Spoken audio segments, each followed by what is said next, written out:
കഴിഞ്ഞ വീഡിയോയിൽ നമ്മൾ സ്വിഗ്ഗി ഇൻസ്റ്റാമാർട്ടിൽ വർക്ക് ചെയ്യുന്നതിന്റെ ഗുണങ്ങളെ കുറിച്ചാണ് പറഞ്ഞത്. ഇന്നത്തെ വീഡിയോ എന്ന് പറയുന്നത് സ്വിഗ്ഗി ഇൻസ്റ്റാമാർട്ടിൽ വർക്ക് ചെയ്യുന്നതിന്റെ ദോഷഫലങ്ങൾ എന്തൊക്കെയാണെന്ന് നമുക്ക് നോക്കാം. കഴിഞ്ഞ വീഡിയോ കാണാത്തവർക്ക് ആ വീഡിയോ പോയി ഒന്ന് കാണുക. ഇതിന്റെ ജോലി എന്ന് പറയുന്ന മെയിൻ നമ്മൾ റോഡിലാണ്, എപ്പോഴും രാവിലെ തൊട്ട് വൈകിട്ട് വരെയും റോഡിലാണ്. അപ്പൊ പല രീതിയിലുള്ള സംഭവങ്ങൾ സംഭവിക്കാം. നമ്മളെ രാവിലെ ആണെങ്കിൽ സ്കൂള് ഓഫീസ് എല്ലാം പോകുന്ന ടൈമിലൊക്കെ നമ്മൾ ഇതിന്റെ ഇടയിൽ കൂടെയൊക്കെ വേണം പോവാൻ. നമുക്ക് ഇവർക്ക് ആക്സിഡന്റുകൾ പറ്റാറുണ്ട്. ഇപ്പോൾ ചിലപ്പോൾ നമ്മൾ സൂക്ഷിച്ചു പോയാലും ഓപ്പോസിറ്റിൽ നിന്ന് വരുന്ന ആള് നമ്മളെ കൊണ്ടുപോയി ഇടിച്ച് അങ്ങനെ നമ്മൾ ആക്സിഡന്റ് ആയിട്ട് ആയി കഴിഞ്ഞാൽ ചിലപ്പോൾ ഓരോരുത്തർ ആഴ്ചക്കണക്കിന് മാസക്കണക്കിനൊക്കെ ആക്സിഡന്റ് ആയിട്ട് കിടക്കുന്ന ആൾക്കാരുണ്ട്. ഈ വരുന്നവര് അവരെ ഇടിച്ചിട്ടങ്ങ് പോകും, അവരെ അറിയ പോലും ഇല്ല, അല്ലെങ്കിൽ അറിഞ്ഞാൽ പോലും നിർത്തത്തില്ല. ചില ആൾക്കാർ മാത്രമേ അവരെ ഹോസ്പിറ്റലിൽ കൊണ്ടുപോകുന്ന ആൾക്കാരുള്ളൂ. കൂടുതൽ ആൾക്കാരെ ഇടിച്ചിട്ടങ്ങ് പോകും. അപ്പൊ ഇവര് പിന്നെ അനുഭവിക്കണം, ഇവർക്ക് ജോലിക്കും വരാൻ പറ്റത്തില്ല, പിന്നെ ഇവരെ പോയില്ല. അപ്പൊ ഫുൾ ടൈം നമ്മൾ റോഡെന്ന് പറയുന്നത് ഒരു റിസ്ക് പിടിച്ച ഇതാണ്. ഇപ്പൊ വണ്ടി ഓടിക്കാന്ന് പറയുന്നത് ഒരു റിസ്ക് ആണ്.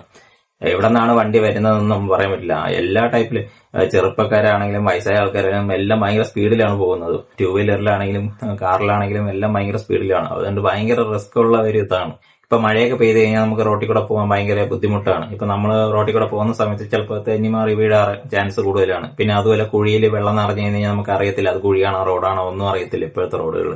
അപ്പൊ കൊണ്ടുപോയി നമ്മൾ ഇറക്കിയും കൊടുക്കും, കവന്ന് അങ്ങനെ വീഴുകയും ചെയ്യും. അങ്ങനത്തെ കുറെ പ്രശ്നങ്ങളുണ്ട്. അപ്പൊ അങ്ങനെയും ആക്സിഡന്റ് ആക്കി കഴിഞ്ഞാൽ ഇഷ്ടംപോലെ ബുദ്ധിമുട്ടുകളും കാര്യങ്ങളും സംഭവിക്കും. പിന്നെ നൈറ്റ് നമ്മൾ പോയി കഴിഞ്ഞാൽ ചില സമയത്ത് ചിലയിടത്ത് റെസിഡൻസ് നമ്പറോ ഒന്നും കാണത്തില്ല. കസ്റ്റമറിനെ കോൺടാക്ട് ചെയ്ത് എത്ര പ്രാവശ്യം കോൺടാക്ട് ചെയ്തില്ല, അവർ പുറത്തിറങ്ങൂല.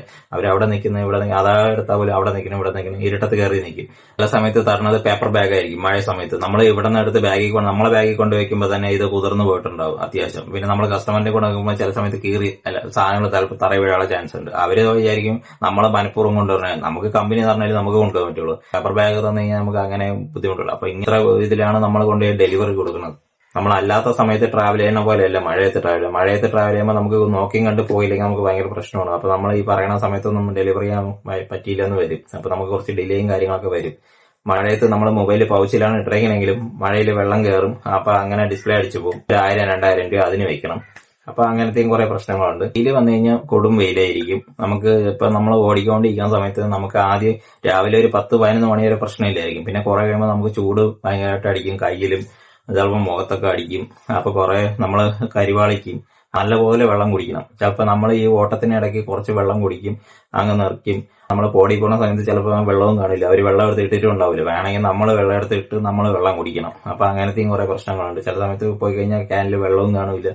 അപ്പൊ അത് കാരണം പിന്നെ ആൾക്കാർ വെളിയിൽ നിന്ന് വാങ്ങിച്ച് പിന്നെ വെള്ളം കുടിക്കേണ്ടി വരും, അവരോട് ആവശ്യമില്ലേ. അപ്പൊ ഈ ഓട്ടത്തിന്റെ ഇടയിൽ ചിലര് വെള്ളം കുടിക്കാനും മറന്നു. അപ്പൊ വെള്ളം കുടിക്കാതിരുന്നു കഴിഞ്ഞാൽ വെയിലത്ത് നമുക്ക് അതിന്റെ കുറെ അസുഖങ്ങളും കാര്യങ്ങളുണ്ട്. അത് ഈ മഴയത്താണെങ്കിലും അങ്ങനെ തന്നെ. മഴ പെയ്ത് കഴിഞ്ഞാൽ അധികം ആൾക്കാർ വെള്ളം കുടിക്കൂല. അപ്പോൾ മഴയല്ലേ എന്ന് വിചാരിച്ചിരിക്കും. പിന്നെ തണുപ്പ് വന്നാലും അത് തന്നെ. രാവിലെയൊക്കെ പോകുന്ന സമയത്ത് നമുക്ക് നല്ല മഞ്ഞും കാര്യങ്ങളായിരിക്കും. നമുക്ക് ചിലപ്പോൾ പനിയും ജലദോഷവും കാര്യങ്ങളൊക്കെ വരാം. അപ്പൊ അങ്ങനത്തെ കുറെ പ്രശ്നങ്ങളുണ്ട്. നമുക്ക് എന്തെങ്കിലും വയ്യാതെ കഴിഞ്ഞ് പിന്നെ നമ്മൾ ലീവ് എടുത്ത് നമ്മൾ ഇരിക്കേണ്ടി വരും. പിന്നെ ആ ദിവസം ലീവ് എടുക്കുന്ന ഒരു ദിവസം നമുക്ക് സാലറി ഒന്നും കിട്ടത്തില്ല. നമുക്ക് ഓടിയാലേ സാലറി ഉള്ളൂ. പിന്നെ നമ്മൾ വെയിലത്ത് കൂടിയൊക്കെ ട്രാവൽ ചെയ്യുമ്പോൾ കുറെ കഴിയുമ്പോൾ നമുക്ക് തലവേദന വരും, നമ്മൾ കുറെ ടയേർഡാകും. അപ്പൊ അങ്ങനെയൊക്കെ ഉച്ചയാകുമ്പോൾ നമുക്ക് പിന്നെ കുറച്ചു നേരം റെസ്റ്റ് ചെയ്ത് ചിലപ്പോൾ ഓട്ടിക്കാനേ പറ്റുള്ളൂ. അപ്പൊ അത്രമാത്രം വെയിലായിരിക്കും അടിക്കുന്നത്. ഇപ്പൊ മഴ പെയ്താലും അങ്ങനെ ഫുള്ള് ചിലപ്പോൾ റെയിൻകോട്ട് ഇട്ടാൽ പോലും നമ്മൾ ഫുള്ള് നനഞ്ഞും ചിലപ്പോൾ അകമൊക്കെ നനഞ്ഞിട്ടുണ്ടാവും. അപ്പൊ ആ നനഞ്ഞ് ഇതിൽ കൂടെ ഡ്യൂട്ടി സ്റ്റോപ്പ് ആവാതെ നമുക്കൊന്നും ചെയ്യാൻ പറ്റത്തില്ല. അപ്പൊ ഡ്യൂട്ടി തീരണവരെയും നമ്മൾ ആ നനമയോടെ തന്നെ ഇരുന്ന് അത് ചെയ്യേണ്ടി വരും. ഇപ്പൊ പൈസക്ക് വേണ്ടിയിട്ട് ആൾക്കാർ മഞ്ഞാണെങ്കിലും ഇപ്പൊ വയ്യെങ്കിൽ പോലും മഞ്ഞത്ത് വന്ന് ഓടുന്ന ആൾക്കാർ പല ആൾക്കാരും ഉണ്ട്. എന്ത് ചെയ്യാൻ പറ്റും, ഓരോ ആൾക്കാരുടെ ഓരോ ബുദ്ധിമുട്ടും കാര്യങ്ങളല്ലേ. ഓഫീസിലെ ജോലി പോലെ അല്ലല്ലോ. ഓഫീസിലാണെങ്കിൽ നമുക്ക് ഒരു റൂമിൽ AC ഇരിക്കണ പോലെ അല്ല ഈ വെയിലത്ത് മഴയത്തും കിടന്ന് കഷ്ടപ്പെടുന്നത്. പക്ഷെ ഇത് ഈ പോകുമ്പോൾ നമ്മൾ ഇത്രയും ബുദ്ധിമുട്ടിയാണ് ഓരോ ഡെലിവറിക്ക് പോകുന്നത്. പക്ഷെ ഈ പോകുന്ന കസ്റ്റമർ മനസ്സിലാവൂല. നമ്മളിപ്പോ മഴയത്താണെങ്കിലും അവിടെ പോയി ഗേറ്റ് തട്ടിയാലും കോളിംഗ് ബെല്ല് അടിച്ചാലും കതവും തുറക്കൂല, ഒന്നും നമ്മൾ ഈ മഴയിൽ നനഞ്ഞോണ്ടിരിക്കും. കാരണം അവിടെ പോയി കുടയൊക്കെ എടുത്ത് മെല്ലെ ഇങ്ങനെ വരും. ഇപ്പൊ ചൂടത്ത് പോയാലും അങ്ങനെ നമ്മൾ വെളിയിൽ നിന്ന് ഈ ചൂട് കൊണ്ട് ഇങ്ങനെ ഇരിക്കണം. അവർക്ക് ചൂടടിക്കാൻ പറ്റൂല. അവർക്ക് അല്ലെങ്കിൽ ഒന്നി കയറി വരാൻ പറയും. ഈ ഇടയ്ക്ക് ഞാൻ അവരുടെ അടുത്ത് ഡെലിവറി എപ്പോഴും അങ്ങനെ ഗേറ്റിൽ നിന്ന് വീട്ടിലേക്ക് പോകാൻ കുറച്ച് ഡിസ്റ്റൻസ് ഉണ്ട്. അപ്പൊ അകത്ത് റൂമിൽ നിന്ന് സിറ്റൗട്ടിലേക്ക് വന്നു അവര്. പിന്നെ കുറെ കഴിഞ്ഞപ്പോ കാണാനില്ല അവര്. പിന്നെ നോക്കിയപ്പോ കുടയെടുക്കാൻ പോയി. കുടയെ എടുത്തിട്ട് ഇങ്ങനെ മെല്ലെ പറഞ്ഞു. അപ്പൊ അവർക്ക് വെയിൽ കൊള്ളാനൊന്നും പറ്റൂല. നമ്മളെ പോലെയുള്ള ആൾക്കാർ വെയിലിൽ കിടന്ന് കരിഞ്ഞാലും അവർക്ക് പ്രശ്നമൊന്നുമില്ല. എന്നിട്ട് സാമട്ടില് പറഞ്ഞു. എന്നിട്ട് നോക്കിയപ്പോ ഫ്ലോട്ടിംഗ് ക്യാഷ് ആയിരുന്നു. എത്ര 10-30 രൂപ കുറവായിരുന്നു. പിന്നെ പോയി ഒന്നും കൂടി പോയി എടുത്തോണ്ട് വന്ന്. ആ സമയം വരെ നമ്മൾ വെയിലും കൊണ്ട് ഇങ്ങനെ ഇരിക്കണം. എന്നിട്ട് ചില്ലറകൾ പറക്കി കൃത്യമായിട്ട് ആളുള്ള പൈസയാണ് കൊണ്ടുവന്നത്. ശരി, എന്നാ ഒരാൾ വെയിലത്ത് ഇരിക്കണം, ശരി ഒരു 10 രൂപ കൂടുതൽ കൊടുക്കുക, വെള്ളം വാങ്ങിച്ച് കുടിക്കണേ കുടിക്കട്ടെ എന്നൊന്നും അവര് ചിന്തിക്കില്ല. അത്രയും നേരം നമ്മൾ അയക്കണം. ചില സമയത്ത് പോയാലും ഇങ്ങനെ തന്നെ, ഗേറ്റ് തട്ടിയാലും തുറക്കൂല, കോൾ ചെയ്താലും എടുക്കൂല. ഈ ക്യാൻസലേഷൻ വരുമ്പോഴും അങ്ങനെ. ഈ ഇടയ്ക്ക് വേറൊരിടത്ത് വരും, ഒരാള് ഓർഡർ ചെയ്തിട്ട് ഫോൺ വിളിച്ചിട്ട് ഫോൺ എടുക്കില്ല, ഫ്ലോട്ടിംഗ് ക്യാഷ്, ചുമ്മാ ഓർഡർ ചെയ്ത് വിടുന്നതാണ് ഇതൊക്കെ. മൾട്ടി ഓർഡർ ആയിരുന്നു അത്, രണ്ടാമത്തെ ഓർഡറിനാണ് അത് കൊണ്ടുപോയത്. ഫോൺ ചെയ്യണ എടുക്കണില്ല, പിന്നെ കസ്റ്റമർ കെയറിൽ വിളിച്ച് അവർ 10-20 മിനിറ്റ് കഴിഞ്ഞ് ആ 20 മിനിറ്റ് വരെ ആ വെയിലത്ത് മെയിൻ റോഡിൽ നിൽക്കേണ്ടി വന്നു. എന്നിട്ട് ക്യാൻസൽ ചെയ്ത് കൊണ്ടുവരുന്നുണ്ട്. അപ്പൊ ഇവർക്കൊന്നും ഇതൊന്നും മനസ്സിലാവണ്ട. ഇവർക്ക് ഇത് മനസ്സിലാവണമെങ്കിൽ ഇവർ റോട്ടിൽ ജോലി ചെയ്യുന്ന ആൾക്കാരാണെങ്കിൽ ഇവർക്ക് ഇത് മനസ്സിലാവുള്ളൂ. പല ആൾക്കാർക്കും നമ്മളെ കാണുമ്പോൾ പുച്ഛമാണ്. അവര് മട്ടിലേ വരുവുള്ളൂ. അവർക്ക് പലരെയും ശ്രദ്ധിച്ചിട്ടുണ്ട്, മനസ്സിൽ ദേഷ്യമാണ് പറഞ്ഞത് ഇവരെയൊക്കെ കാണുമ്പോൾ. വേറെ ഒന്നും പറയാനില്ല ഇവരുടെ അടുത്തൊക്കെ. എന്നുവെച്ചാൽ അത് അത്രയും ബുദ്ധിമുട്ടാണ്. ചിലപ്പോൾ നമ്മൾ കോളിംഗ് ബില്ല് അടിച്ചാലും കേൾക്കും, കോളിംഗ് ബില്ല് അടിച്ചിട്ട് കേൾക്കാത്ത ടീമുകളുണ്ട്. 2-3 പ്രാവശ്യം കോളിംഗ് ബില്ല് അടിക്കുമ്പോൾ ഇറങ്ങി വരണത് മട്ടിൽ വരും. അത് സ്പീഡിൽ വന്ന് വാങ്ങൂല. അതുമാതിരി നമ്മളെ കാണുമ്പോൾ എന്താ അവര് നമ്മള് പൈസ കൊടുക്കണില്ല, അവര് നിൽക്കണേ മഴയിലും വെയിലും അവിടെ നിന്നോളും മെന്റാലിറ്റിയിലാണ് അവര് ഓർഡർ കൊടുക്കണത്. നമ്മളും ഓൺലൈനിൽ ഓർഡർ ചെയ്യാറുണ്ട്. പക്ഷെ നമ്മൾ അവിടുന്ന് ഈ ഡെലിവറി ബോയ് കോൺടാക്ട് ചെയ്യുമ്പോൾ തന്നെ നമ്മൾ റോഡിൽ ഇറങ്ങി, എന്നിട്ട് നമ്മൾ പറയും റോഡിൽ ഇറങ്ങി നിന്നിട്ടുണ്ട്, നിങ്ങൾ വന്നാൽ മതിയെന്ന്. അതുപോലെ പൈസയൊക്കെ എടുത്ത് നമ്മൾ അപ്പൊ തന്നെ, ഇത് ചിലത് ഫ്ലോട്ടിംഗ് ക്യാഷ് ആണെങ്കിലും പൈസ എടുത്ത് വയ്ക്കൂല, അപ്പൊ പോയി തപ്പും. എന്നിട്ട് തപ്പിയിട്ട് അവരെ ചില്ലറ പറക്കൊണ്ട് വരും. എന്നിട്ട് അതേ അവര് 10-20 മിനിറ്റ് എടുക്കും. അതുവരെ നമ്മളെ ജോലി ഇത് കഴിഞ്ഞാൽ നമുക്ക് അടുത്ത ഓർഡർ എടുക്കാൻ പറ്റുള്ളൂ. പക്ഷെ അതൊന്നും അവര് ചിന്തിക്കൂല. എത്ര പറഞ്ഞാലും പറഞ്ഞ് മടുത്ത്. ഇപ്പൊ വീഡിയോയിലാണെങ്കിലും നമ്മൾ നേരിട്ടാണെങ്കിലും പറഞ്ഞ് മടുത്ത്. ചിലർ അഡ്രസ്സ് വെക്കൂല, ഹോം, ഹൗസ്, റോഡ് എന്നൊക്കെ പറഞ്ഞു വെച്ചേക്കും. റെസിഡൻസ് നമ്പർ ഫ്രണ്ടിൽ കാണും, എന്നാലും വെക്കൂല. പറഞ്ഞിട്ട് വരും, ഇത് മാറ്റണേ, ഓക്കെ, പിന്നെ നമ്മൾ അവിടെ ഡെലിവറി പോകുമ്പോൾ അത് തന്നെ ആയിരിക്കും അവസ്ഥ. അതുപോലെ ചിലര് മണ്ടേ നിന്നുണ്ട് 2-3 നില മണ്ടേ നിന്നുണ്ട്, ലിഫ്റ്റ് പോലും കാണൂല. കയറി വന്ന ഒരു കസ്റ്റമറിനെ വേണ്ടി അയാൾ അവിടെ തന്നെ നിൽക്കുന്നു. എന്നിട്ട് കയറി പറഞ്ഞെങ്കിൽ വരട്ടെന്ന് പറയുള്ളൂ. ഞാനും പിന്നെ മെല്ലെ തന്നെയാണ് കയറിപ്പോയത്. പിന്നെ എങ്ങനെയും ഉണ്ടാകും ആൾക്കാര്, മനുഷ്യത്വം ഇല്ലാതെ. നമ്മളാണെങ്കിൽ പോലും ഓടിപ്പോയി വാങ്ങാനേ നിൽക്കുകയുള്ളൂ. ഇങ്ങനത്തെ കുറെ വൃത്തിയായിട്ട കുറെ കസ്റ്റമേഴ്സ് ഉണ്ട്, നല്ല ആൾക്കാരും ഉണ്ട്, ഇല്ലാന്ന് പറയാൻ പറ്റില്ല. നമ്മൾ എന്നും ബൈക്കിൽ ട്രാവൽ ചെയ്യണോണ്ട് നമുക്ക് ബാക്ക് പെയിൻ വരാം, ഇനി മുട്ടിന് ഭയങ്കര പെയിൻ വരാം, നെക്കിന് ഭയങ്കര പെയിൻ വരാം, ഹാൻഡ് ഭയങ്കര പെയിൻ വരാം. അപ്പൊ ഇങ്ങനത്തെ പല കാര്യങ്ങളും നമ്മൾ വെയിറ്റ് ഒക്കെ ആയിരിക്കും ചിലപ്പോൾ എടുത്ത് നോക്കണം. ചിലപ്പോൾ 10-20 കിലോ, പണ്ടൊക്കെ ആണെങ്കിൽ ബൾക്ക് ഓർഡറിന് പൈസ ഉണ്ടായിരുന്നു, 10 രൂപ 15 രൂപ ഉണ്ടായിരുന്നു. ഇപ്പൊ ഇവന്മാര് അതും കട്ട് ചെയ്ത്, ഇപ്പൊ കമ്പനി അതും തരാറില്ല. ഇപ്പൊ 20-30 കിലോ ആണെങ്കിൽ നമ്മൾ ചുമന്നുകൊണ്ട് വെക്കണം. ചിലർ ക്യാൻസൽ ചെയ്യും, ചിലര് പിന്നെ ഓട്ടോ ഓടിച്ച് പോകുന്ന ആൾക്കാരുണ്ട്. എങ്ങനെയൊക്കെ കട്ട് ചെയ്ത് എടുക്കാൻ പറ്റുമോ അങ്ങനെയൊക്കെ അവർ കട്ട് ചെയ്ത് എടുത്തോണ്ടിരിക്കുകയാണ്. ഇപ്പൊ നമ്മൾ കുറെ കഴിഞ്ഞ് നമ്മൾ കട്ടറിലൊക്കെ വീണായി നമ്മൾ പോകണം. അപ്പൊ ബൈക്കിനും പ്രശ്നം വരും, നമ്മളെ നട്ടലിനും പ്രശ്നം വരും. കുറെ കഴിയുമ്പോൾ നമുക്ക് കുറച്ചു കാലം കഴിയുമ്പോൾ നമ്മൾ ഇതിൽ ഓടും, കുറച്ചു കാലം കഴിയുമ്പോൾ നമ്മൾ നട്ടലും പിടിച്ചുകൊണ്ടിരിക്കേണ്ടി വരും. അപ്പൊ ഈ ഓടിയ കാശിനും കയ്യിൽ കാണില്ല. അവസാനം നമ്മൾ ആശുപത്രിക്ക് വേണ്ടി പിന്നെ എക്സ്ട്രാ കാശ് ഇതിനു വേണ്ടി ഒപ്പിക്കേണ്ടി വരും. അപ്പൊ അങ്ങനത്തെ കുറെ പ്രശ്നങ്ങളുണ്ട്.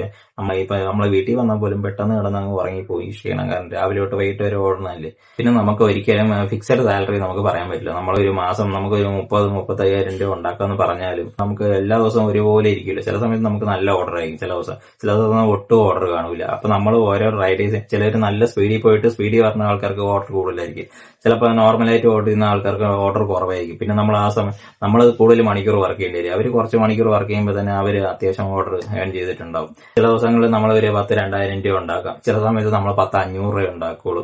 അപ്പോൾ ഓരോ ദിവസത്തെ ഇതുപോലെ ആയിരിക്കും. ചില സമയത്ത് നല്ല ഓർഡർ കാണും, ചില സമയത്ത് നമുക്ക് ആള് കൂടുമ്പോൾ ഓർഡറുകൾ കുറയും, സ്പ്ലിറ്റ് ആയി പോകും.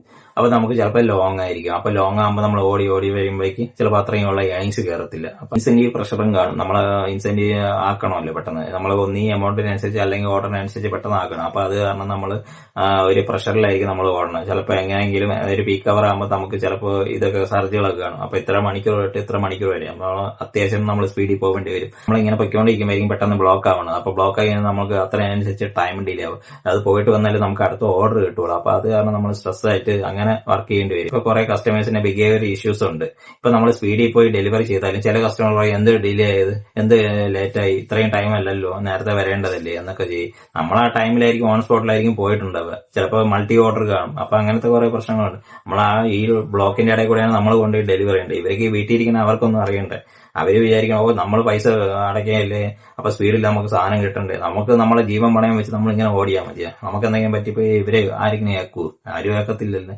അപ്പൊ അങ്ങനെ കുറെ പിന്നെ കുറെ റോഡ് കസ്റ്റമേഴ്സ് ഉണ്ട്, ഷൗട്ട് ചെയ്യും, എന്ത് ഇങ്ങനെ പെരുമാറണം.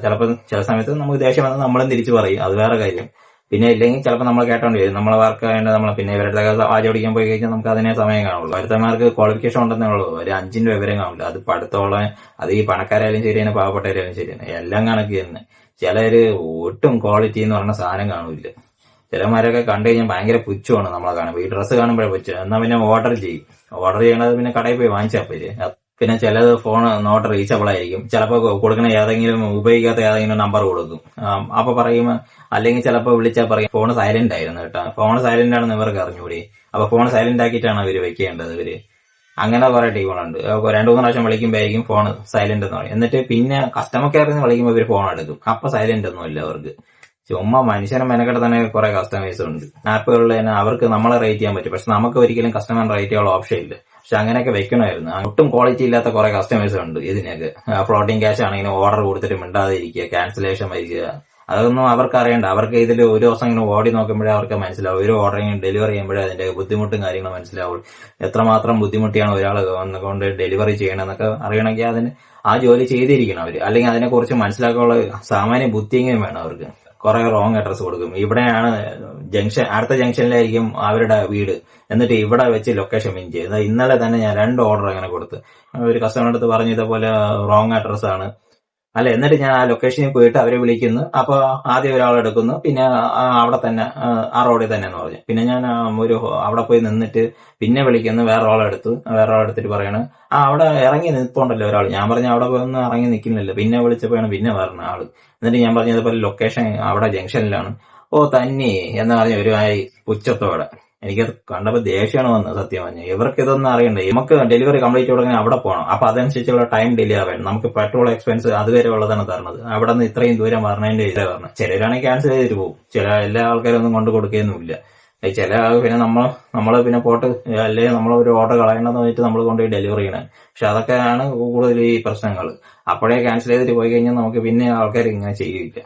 അഡ്രസ്സ് എഴുതൂല, റോങ് അഡ്രസ്സും വെച്ചിട്ട്. എന്നിട്ട് പറയും എല്ലാവരും കൊണ്ടുവരാറുണ്ട് ഇങ്ങനെ സെയിം ഡയലോഗ്. ഏത് കസ്റ്റമർ എടുത്താലും സെയിം ഡയലോഗ് അടിക്കുക. എല്ലാവരും കൊണ്ടുവരാറുണ്ടല്ലോ, പിന്നെ നിങ്ങൾക്ക് മാത്രം എന്താ ഇങ്ങനെ? ഇതാണ് ഇവരുടെ ഇത് തന്നെയായിരിക്കും മറ്റേ ഡെലിവറി ബോയുടെ അടുത്ത് മതി. എവിടെയെങ്കിലും ഇരുന്നിട്ട് അങ്ങ് മറ്റേ പിൻ ചെയ്യും. അപ്പൊ ഏതെങ്കിലും അഡ്രസ് ആയിരിക്കും കയറി വരുന്നത്. പിന്നെ ചിലരുണ്ട് വീട്ടില് ഡെലിവറി ചെയ്യുന്നതിന് വരും, അവര് ഓഫീസിൽ നിന്ന് കൊടുക്കും. അപ്പൊ പോണത് ഓഫീസിലെ അഡ്രസ് ആയിരിക്കും. നമ്മളവിടെ പോയി നിൽക്കുമ്പോൾ പറയും അയ്യോ അവിടെ അല്ല, അത് വീട്ടിലാണ്. വീട് എത്ര 5 കിലോമീറ്റർ 6 കിലോമീറ്ററിന് അപ്പുറത്തായിരിക്കും. പിന്നെ അത് ക്യാൻസൽ ചെയ്യേണ്ടി വരും. അപ്പൊ അങ്ങനത്തെ കുറെ ആൾക്കാരുണ്ട്. ഇങ്ങനെ ദിവസം നമ്മൾ 10, 250, 300 രൂപയ്ക്ക് പെട്രോൾ അടിക്കേണ്ടി വരും. നമ്മളെ ഓട്ടത്തിനനുസരിച്ച്. ചിലപ്പോൾ ലോങ്ങാണ് അടിക്കണമെങ്കിൽ കൂടുതൽ എമൗണ്ട് അടിക്കേണ്ടി വരും. 10, 300 രൂപ കൂടുതൽ അടിക്കേണ്ടി വരും. പിന്നെ മെയിന്റനൻസ് നമ്മളെ എങ്ങനെയൊക്കെ ഡെയിലി ഓടുന്നതല്ലേ, ഒരു 100-150 കിലോമീറ്റർ ഡെയിലി ഓടാറുണ്ട്. അപ്പൊ എന്തായാലും മെയിന്റനൻസ് ചാർജ് വരും. ഒരു വർക്ക്ഷോപ്പിൽ കയറി കഴിഞ്ഞാൽ വർക്ക്ഷോപ്പിലാണെങ്കിലും ഒടുക്കത്തെ ചാർജാണ് അവർ ഈടാക്കുന്നത്. ഇപ്പൊ സാധനങ്ങളുടെ ആണെങ്കിലും നല്ല വിലയാണ്. അപ്പൊ നമുക്ക് വണ്ടിയില്ലാതെ നമുക്കൊന്നും ചെയ്യാൻ പറ്റില്ല. വണ്ടി മൊബൈൽ ഇല്ലാതെ നമുക്കൊന്നും ചെയ്യാൻ പറ്റില്ല. ഒരു പാർട്സ് മാറ്റി വരുമ്പോഴേക്കും അടുത്ത പാർട്സ് കംപ്ലൈന്റ് ആവണം. പിന്നെ അത് മാറ്റേണ്ടി വരും. പിന്നെ ഇങ്ങനെ മാറി മാറി ഇങ്ങനെ മെയിൻറ്റെയിൻ ചെയ്തുകൊണ്ടിരിക്കുന്നത്. വണ്ടി മെയിൻറ്റെയിൻ ചെയ്ത് പോയാലും നമ്മളെ കാര്യങ്ങളൊന്നും നടക്കില്ല. എവിടെയെങ്കിലും കൊണ്ട് പ്രശ്നം വന്നു കഴിഞ്ഞാൽ ഡെലിവറി ചെയ്യാനും പറ്റില്ല. നമുക്ക് അതിന്റെ കുറെ ബുദ്ധിമുട്ടും കാര്യങ്ങളുണ്ട്. അപ്പൊ അത് കാരണം ഇതിനു വേണ്ടി തന്നെ നല്ലൊരു ഭാഗം മാറ്റി വെക്കണം. പെട്രോൾ അടിക്കാനും മെയിന്റനൻസിന് തന്നെ നല്ലൊരു എമൗണ്ട് പോകും നമ്മളെ കയ്യിൽ നിന്ന്. ഇത്രയൊക്കെ നമ്മൾക്ക് ഇത്ര കിട്ടണമെന്ന് പറഞ്ഞാലും നല്ലൊരു എമൗണ്ട് അതിന് വേണ്ടി പോകും. സ്വിഗ്ഗി ജോബ് എന്ന് പറയുന്നത് നമുക്ക് ഒരു പെർമനന്റ് ആയിട്ടുള്ള ഒരു ജോബൊന്നുമല്ല. നമുക്കിതിൽ വലിയ പ്രൊമോഷൻ ഒന്നുമില്ല. നമ്മളിപ്പോ 2 ദിവസം ഓട്ടിയാലും നമ്മൾ 20 കൊല്ലം ഇതിൽ കിടന്ന് ഓടിച്ചാലും നമുക്ക് പ്രത്യേകിച്ച് പ്രൊമോഷൻ കാര്യമാണ്. നമ്മളെ റൈഡേഴ്സ് തന്നെയാണ്, ഡെലിവറി ജോബ് തന്നെയാണ്. പ്രത്യേകിച്ച് സാലറി ഹൈക്ക് ഒന്നും വരില്ല. തുടങ്ങിയ കാലം തൊട്ടേ 25 രൂപ തന്നെയാണ്. ഇപ്പോഴും നമുക്ക് 25 രൂപയാണ്. ഇപ്പൊ 15 രൂപ സ്കീം വരെ ഇറങ്ങി. അപ്പോൾ ഒരിക്കലും നമുക്ക് അങ്ങോട്ട് മേളിലോട്ട് കയറുന്നില്ല. എല്ലാം താഴോട്ടാണ് ഇങ്ങോട്ട് അവർ ഇറക്കിക്കൊണ്ടിരിക്കുന്നത്. കമ്പനീന്റെ പ്രോഫിറ്റ് ആണ് നോക്കുന്നത്. അന്നന്ന് ഓടുന്നു, അന്നുള്ള കാശ് ആ ഒരു ഇത് മാത്രമേ ഉള്ളൂ. പ്രത്യേകിച്ച് പിന്നെ സാലറി ഹൈക്കോ ഒന്നും ഇതിൽ സംഭവിക്കില്ല. ബാക്കിയുള്ള കമ്പനികളിലാണെങ്കിൽ നമുക്ക് വർഷം നമുക്ക് എന്തെങ്കിലും ഒരു ചെറിയ ഹൈക്കെങ്കിലും നമുക്ക് കാണും. 10-30 ഓർഡർ എടുക്കുമ്പോൾ നമുക്കൊരു എമൗണ്ട്, നമുക്ക് ജീവിക്കാനുള്ള ഒരു എമൗണ്ട് കിട്ടും. അത് കാരണമാണ് ആൾക്കാർ ഇതിൽ നിന്ന് പോകുന്നത്. അല്ലാതെ ഇതൊരു ലോങ് കരിയർ അങ്ങനെ പ്രത്യേകിച്ച് ഗ്രോത്തോ ഒന്നും ഇതിലൊന്നും ഒരു കാര്യവും ഇല്ല. നമുക്ക് ഓടിയ കാശ് ആ ഒരു ഇത് മാത്രമേ ഉള്ളൂ ഇതിൽ. നമ്മൾ ഫെസ്റ്റിവൽ സമയത്തും കിടന്ന് ഓടേണ്ടേ. ഇപ്പൊ ഓണമായാലും ക്രിസ്മസ് ആയാലും നമ്മൾ ആ സമയത്ത് ഇവർ സർജ് ഇടും. നമ്മളെ ഇറങ്ങാൻ വേണ്ടി അവർ സർജ് ഇടും. ചില സമയത്ത് 20 രൂപ 15 രൂപ അങ്ങനെയൊക്കെ സർജ് ഇടുമ്പോൾ നമ്മൾ എല്ലാവരും ജോലിക്ക് 10 രൂപ ഉണ്ടാക്കാൻ വേണ്ടിയിട്ടല്ലേ വർക്ക് ചെയ്യണത്. അപ്പൊ നമ്മൾ ഈ സർജ് കാണുമ്പോൾ ഓട്ടോമാറ്റിക് ആൾക്കാർ ചിലപ്പോൾ ഓണം ആഘോഷിക്കാൻ പോലും നമ്മൾ ആ ദിവസങ്ങളിൽ ഇറങ്ങും. ചിലപ്പോൾ ഒരു മാത്രമേ ഉള്ളൂ ഓഫ് എടുത്തിട്ട് വീട്ടിൽ ഇരിക്കാൻ, ഫാമിലിയായിട്ട് സ്പെൻഡ് ചെയ്യാൻ. ചിലപ്പോൾ അന്ന് പൈസ കിട്ടുകയല്ലേ എന്ന് പറഞ്ഞിട്ട് രാവിലെ തൊട്ട് രാത്രി വരെ ഇങ്ങനെ ഓടിക്കൊണ്ടിരിക്കുക. അന്ന് സർജ് കിടക്കണുണ്ട്. അപ്പൊ ഈ ക്രിസ്മസിനാണെങ്കിലും ന്യൂ ഇയറിനാണെങ്കിലും കിടന്ന് ഓടിക്കേണ്ടി. ചിലപ്പോൾ ആ സമയത്ത് വീട്ടിൽ പോലും കാണത്തില്ല. അപ്പൊ അങ്ങനെ ഓടുന്ന പല ആൾക്കാരും ഉണ്ട്. സൺഡേ ആണെന്നോ ഫെസ്റ്റിവൽ ഡേ ആണെന്നോ ഒന്നും അവർ നോക്കത്തില്ല. അപ്പൊ ഫുൾ ടൈം വർക്ക് ചെയ്യും. അപ്പൊ കാശ് വേണമെങ്കിൽ നമുക്ക് കുറച്ച് ഓടാം. പിന്നെ നമുക്ക് കൺട്രോൾ ചെയ്യാൻ പ്രത്യേകിച്ച് ആൾക്കാരും ഇല്ല. അപ്പൊ അത് കാരണം നമുക്ക് ഓടുന്ന കാശ് നമുക്ക് മതി എന്നുള്ള മെന്റാലിറ്റി ഉള്ളവർക്കാണെങ്കിൽ, അല്ലെങ്കിൽ വേറെ ജോബ് ഉള്ളവർക്കാണെങ്കിൽ നമുക്കിതൊരു സൈഡ് ഇൻകം ആയിട്ട് കൊണ്ടുപോകാന്നുള്ള ഇതേ ഉള്ളൂ. ഈ വീഡിയോ ഇഷ്ടപ്പെട്ടിട്ടുണ്ടെങ്കിൽ ലൈക്ക് ചെയ്യുക. നിങ്ങൾ സ്വിഗ്ഗിയിൽ വർക്ക് ചെയ്യുന്ന അല്ലാത്ത ആൾക്കാർക്ക് ഈ വീഡിയോ ഒന്ന് ഷെയർ ചെയ്ത് കൊടുക്കുക. സബ്സ്ക്രൈബ് ചെയ്യാത്തവരൊന്ന് സബ്സ്ക്രൈബ് ചെയ്യുക. ഓക്കെ ബൈ, നമുക്ക് അടുത്ത വീഡിയോ കാണാം.